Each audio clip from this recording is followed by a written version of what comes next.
Hello students, a very good morning to one and all.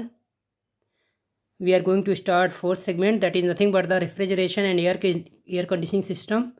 In last session, we have discussed about the pumps as well as IC engine, internal combustion engine.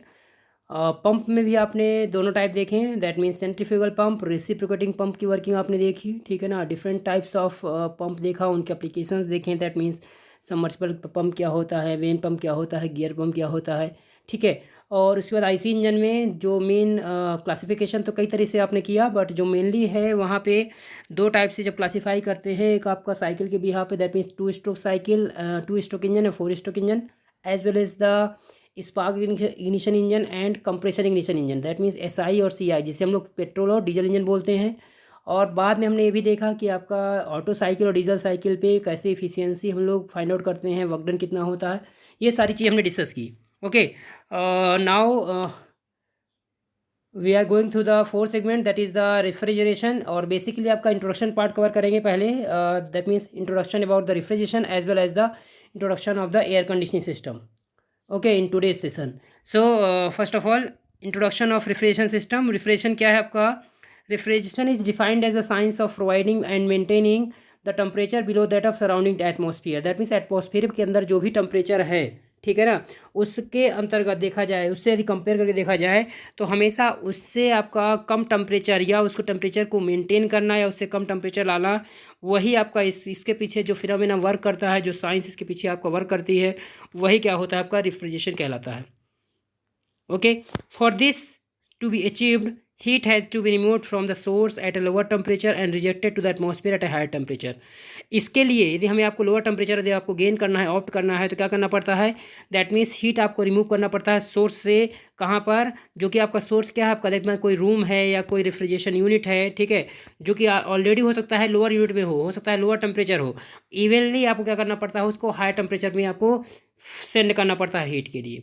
हालांकि जो heat का flow होता है क्या होता है, हमेशा higher to lower होता है। तो लो टू हाइट यदि आपका लो टू हायर यदि आपको हीट का फ्लो कराना है, अपोजिट डायरेक्शन में हीट का फ्लो कराना है, तो ऑब्वियस सी बात है आपको वर्क डन करना पड़ेगा, सिस्टम में कुछ ना कुछ एक्स्ट्रा वर्क डन करना पड़ेगा। ओके, तो वो कैसे होगा, देखिए, it is well known that heat can spontaneously flow from higher temperature to lower temperature. However, for heat to flow in reverse direction, the external work should be supplied, जो मैंने आपको बताया। ओके, नाउ बात करते हैं what is the unit of refrigeration. तो जो refrigeration की यूनिट होती है आपका, उसको हम 1 TR से डिनोट करते हैं, that means ton of refrigeration, 1 TR कहते हैं। और 1 TR को यदि डिफाइन किया जाए तो दैट मीन्स एक जो 1 kg आपका, सॉरी 1 टन जो आइस है, सॉरी 1 टन मैं कहूँ यदि ऐसे कि 1 टन के आइस को 0 डिग्री सेल्सियस की आइस को 0 डिग्री सेल्सियस के वाटर में कन्वर्ट करने के लिए विदिन 24 आवर्स जितनी हीट उसको प्रोवाइड करनी पड़ती है, जितनी हीट उसमें देनी पड़ती है, वो आपको 1 टन कहलाती है। ये दूसरी लैंग्वेज में बात करें, अपोजिट इसके जस्ट अपोजिट बात करूँ तो 0 डिग्री सेल्सियस के वाटर से 0 डिग्री सेल्सियस के आइस में कन्वर्ट करने के लिए उस वाटर से जितनी हमें हीट एक्सट्रैक्ट करनी पड़ती है, एब्जॉर्ब करनी पड़ती है within 24 hours, that is called the 1 TR। आप लैंग्वेज देख लें इसमें, the unit of refrigeration is called ton of refrigeration, that is TR, which is defined as quantity of heat to be removed to produce 1 ton of ice at 0 degree Celsius within 24 hours when initial condition of water is at 0 degree Celsius within 24 hours. तो I think clear हो गया होगा। और 1 TR की जो value होती है that is 3.5 kilowatt, which is equal to 210 kilo joule per minute. Okay, इसको आप वाट में बदलेंगे तो उतना ही आ जाएगा। ओके, नाउ हम लोग आगे चलेंगे परफॉर्मेंस ऑफ रेफ्रिजरेटर। जैसे कि इंजन के केस में हम लोग इफिशियंसी को फाइंड आउट करते हैं, उसी प्रकार रेफ्रिजरेशन या एयर कंडीशनिंग सिस्टम में हमें COP निकालना पड़ता है, दैट मीन्स परफॉर्मेंस आप निकालना पड़ता है रेफ्रिजरेशन की या फिर एयर कंडीशनिंग सिस्टम की। तो रेफ्रिजरेशन की भी आपका जो परफॉर्मेंस है उसके बारे में बात किया जाए तो जितनी भी आपका हीट सब जितना ही आपने देखो, यहाँ भी आपका देखो इफिशियंसी भी आपका आउटपुट अपॉन इनपुट होती है, और क्या बोलते हैं, जो COP होता है वो भी आउटपुट अपॉन इनपुट ही होता है।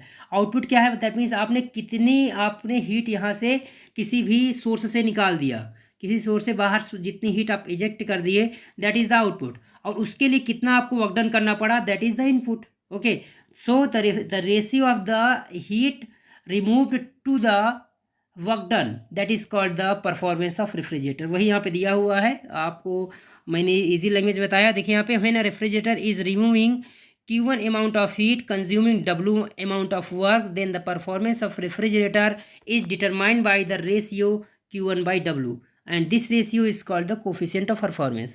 तो मेरे ख्याल से क्लियर हो गया होगा, सेम लैंग्वेज मैंने यूज़ की है। तो COP ऑफ द रेफ्रिजरेंट यदि आप निकालें यहाँ पे, तो that is the desired output upon available input. ठीक है, आउटपुट देखें यहाँ पे क्या है, डिजायर्ड आउटपुट देखें, आउटपुट के रूप में आपका क्या है, यहाँ पे मैंने बताया कि जितना हीट आपने बाहर निकालते, तो कितना निकाला हमने, Q1 अमाउंट ऑफ हीट हमने एक्सट्रैक्ट किया, बाहर निकाला, जबकि उसके लिए हमें कितना वर्क डन करना पड़ा, W। ठीक है, and W is the nothing but the Q1 minus Q2। तो इसको आप इस तरह से लिख सकते हैं कि COP of refrigerator is equal to Q1 upon Q1 minus Q2।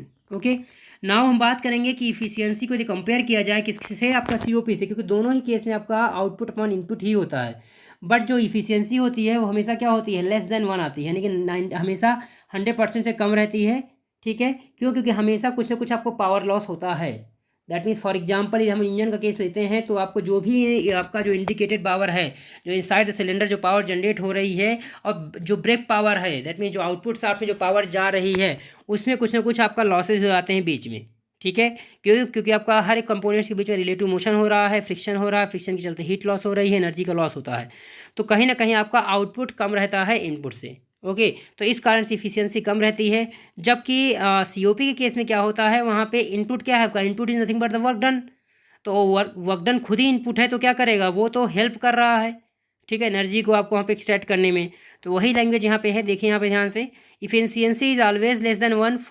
For example, in heat engine, heat is converted into mechanical energy. During the conversion, some heat energy is lost, due to which the efficiency will always less than 1। जिसके चलते क्या होता है, efficiency हमेशा 1 से कम रहती है। जबकि हम रेफ्रिजरेटर का केस लें वहाँ पे, तो जो इनपुट एनर्जी है वो है W, जो कि हेल्प है आपका, W helps only in transfer of heat, जो कि खाली आपका ट्रांसफ़र करती है, आपका हीट को ट्रांसफ़र करने में आपका हेल्प करता है। Due to which COP is always more than 1। तो इनके चलते क्या है, आपका जो COP है वो हमेशा 1 से ज़्यादा होता है। ओके, अब आगे बात करते हैं एप्लीकेशन ऑफ रेफ्रिजरेशन में। एप्लीकेशन कौन कौन से हैं इसके, in water coolers to supply cold water for drinking, to manufacture ice, okay, to preservation of food, vegetables, milk, ice cream in houses, hotel, ships etcetera.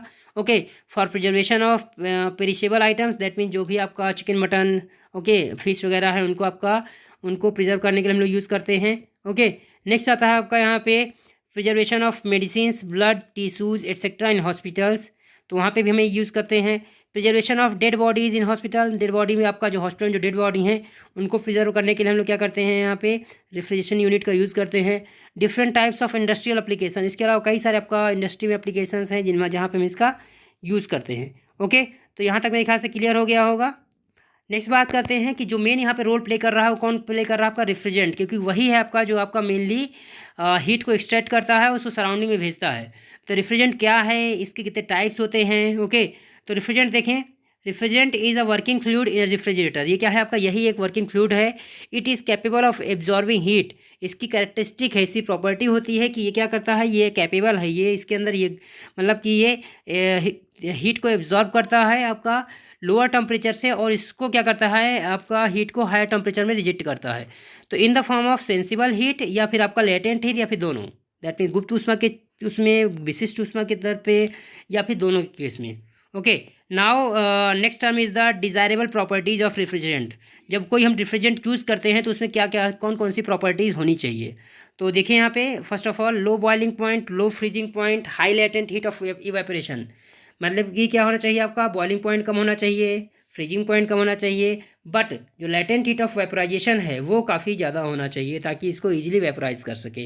Next देखिए, low specific heat and low viscosity. Specific heat अपेक्षिक ऊष्मा जिसे बोलते हैं, या ठीक है ना, वो भी आपकी क्या होनी चाहिए, आपका दैट मीन्स आप अपेक्षिक विशिष्ट ऊष्मा वो आपकी कम होनी चाहिए, विस्कोसिटी कम होनी चाहिए। इस should be easy to liquefy, easily liquefy होना चाहिए। Odourless and no hazardous effect on leakage, यदि आप मान ली इन केस ऑफ लीकेज हो जाए, ठीक है ना, तो उससे आपका इन्वायरमेंट को कोई नुकसान नहीं होना चाहिए। ठीक है, ये हो गया फिफ्थ पॉइंट। देखें यहाँ पे फिफ्थ है आपका केमिकल स्टेबिलिटी। केमिकल क्या है आपका, स्टेबल होना चाहिए, नॉन फ्लेमेबल हो आपका, एंड इसकी जो लागत है वो काफ़ी कम होनी चाहिए। ओके, क्लियर है। अब हम लास्ट में बात कर लेते हैं टाइप्स ऑफ रेफ्रिजरेंट्स की, ठीक है ना। तो रेफ्रिजरेंट कई टाइप के होते हैं एक्चुअली में, यहाँ पे तो मेनली जो यूज़ होते हैं वो मैंने यहाँ पे दिखा दिया। जैसे फ्रीऑन 12 है आपका, तो ये आपका सबसे ज़्यादा आपका most commonly use in domestic व रेफ्रिजरेटर्स, जैसे आप रेफ्रिजरेटर सबसे ज़्यादा यही यूज़ होता है। वाटर कूलर्स में हो गया, फ्रीजर में हो गए, ठीक है ना। इट इज़ डाईफ्लोरोमेथेन, दैट मीन्स इसका जो केमिकल कंपोजिशन है ना वो है आपका CCl2F2। It has a boiling point of 29 degree Celsius, minus of 29 degree Celsius, ये इसका बॉइलिंग पॉइंट है। ओके, क्लियर है। फ्रियोन फ्रियोन 12 देखें यहाँ पे, it is monochlorodifluoromethane, that is the ClF2 है, and it is has a boiling point of 41 degree Celsius. It is mostly use in air conditioner, इसको कहाँ पे use करते हैं हम लोग, एयर कंडीशनिंग सिस्टम में बेसिकली यूज़ करते हैं, ध्यान दीजिएगा। फ्रियोन 22 कई सारे होते हैं आपका, FCFC वगैरह भी यूज़ करते हैं, ऐसा नहीं, क्लोरोफ्लोरोकार्बन हो गया, अमोनिया है आपका, ठीक है ना। जहाँ भी एक्चुअली में जो रेफ्रिजरेशन की बात करते हैं वहाँ पे दो टाइप से रेफ्रिजरेशन होता है। एक होता है आपका VCRS, vapour compression refrigeration system, दूसरा होता है VARS, vapour absorption refrigeration system, ठीक है। आगे हम लोग इसको डिटेल में पढ़ेंगे। तो जहाँ भी आपका वेपर एब्जॉर्प्शन रेफ्रिजरेशन सिस्टम आता है वहाँ पे अमोनिया हम यूज़ करते हैं as a refrigerant. Okay, it is mostly use in absorption system. It has boiling point of 33 degree Celsius. And last one देखें यहाँ पे, other refrigerants are CO2, SO2, CH3Cl, that means methyl chloride. बाकी और भी कई सारे हैं जिसमें मैंने आपको बताया, CFC वगैरह है। ओके, और भी स्टैंडर्ड वो हैं रेफ्रिजरेंट है जो आज की डेट में सबसे ज़्यादा यूज होते हैं। Okay, so for today I think it is more than enough. In next session, next video, we will discuss about the introduction part of the air conditioning system. Okay, that means air condition क्या होती है, इसके applications कहाँ पे हैं, कितने types की होती है, इसमें जो रेफ्रिजरेंट यूज़ होते हैं कौन कौन से हैं, ठीक है। तो ये सारी चीज़ें हमको डिस्कस करेंगे। उसके बाद इनके दोनों के बारे में एप्लीकेशंस करेंगे, चाहे आपका रेफ्रिजरेटर के में हो चाहे आपका एयर कंडीशनिंग सिस्टम हो। स्टार्ट करेंगे आपका। Okay okay, so okay, thank you so much.